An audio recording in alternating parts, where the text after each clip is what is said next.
तर नीलम गोऱ्हेच्या वक्तव्याचा अखिल भारतीय मराठी साहित्य संमेलन आयोजकांकडून निषेध करण्यात आलाय। राजकीय फायद्यासाठी साहित्यिक मंचाचा वापर करू नये, नीलम गोऱ्हेच्या वक्तव्यानंतर आयोजकांनी ही भूमिका मांडली आहे। आयोजकांशी बातचीत केली आमच्या प्रतिनिधी उर्वशी खोना यांनी।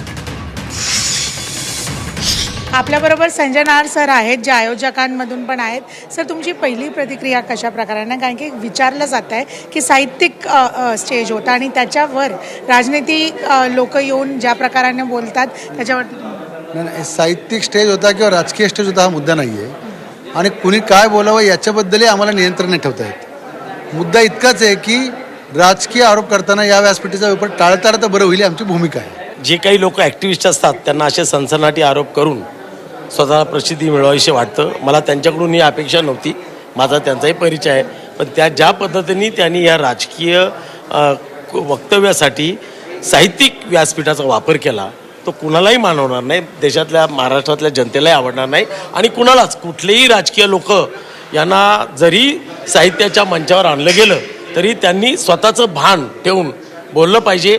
साहित्याच्या मंचावर साहित्याशी संबंधित त्यांनी काही वक्तव्य केली, त्याबद्दल काही त्यांची मतांतरं असू शकतात, ती केली तर ते आपण स्वीकारू शकतो, पण साहित्य मंचाचा वापर स्वतःच्या राजकीय पोळ्या भाजण्यासाठी कोणी करणं याला आमचा निषेध आहे आणि त्यामुळे ह्या वक्तव्याचं कुठल्याही पद्धतीने आम्ही समर्थन करू शकत नाही, उलट आम्ही त्याचा निषेध करतो। आपल्या राजकीय अस्तित्वासाठी धडपड करणारी लोक जर या मंचाचा गैरवापर करत असतील तर मला असं वाटतं लोक ते स्वीकारणार नाही।